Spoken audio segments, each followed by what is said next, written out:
Hi, I'm Rob from Snowtracks, today to talk to you about the new Super DOA, possibly the most eagerly awaited snowboard for this season.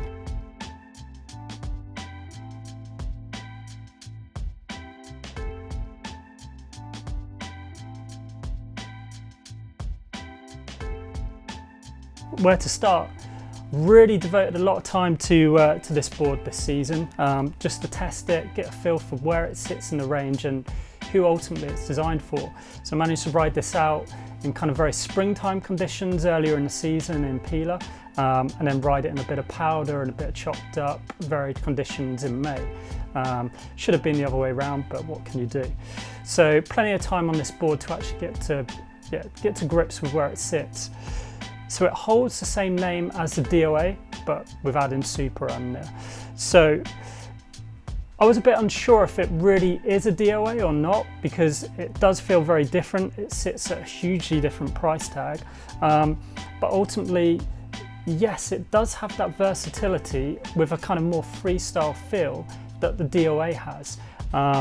But it is more souped up. It is a little bit trickier to ride sometimes, but it has huge amounts of pop without sacrificing kind of a bit of torsional forgiveness. The pop is really up and down the board. So when you're launching it off side hits, yeah, way snappier than a standard DOA.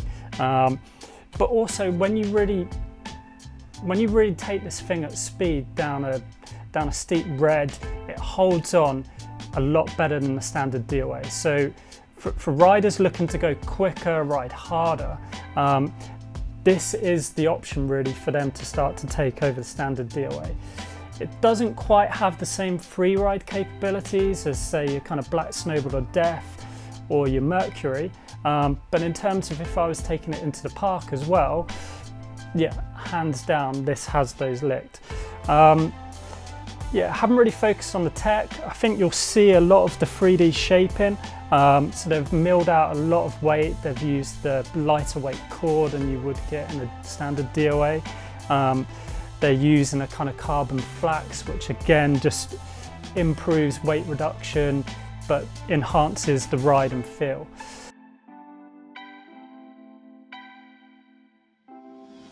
So who is it really aimed at? Well, again, we come back to the standard DOA, which is one of the most versatile boards on the market. It's a team board, it's one of their best-selling boards.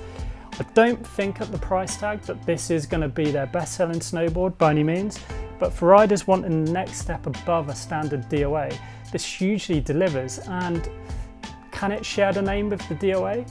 Yeah, I think it can, because it ultimately is a truly versatile snowboard, but with a slightly more freestyle, snappier feel. So advanced riders upwards for sure, because it can be quite fun at speed to really charge, but at slower speeds probably a bit too much to handle for a more relaxed rider. Yeah, if you've got any more comments or want to talk in depth, do contact us, because this has been a real talking point for us out on test this year. Happy to give you any more feedback that isn't covered in this video. So yeah, thanks very much.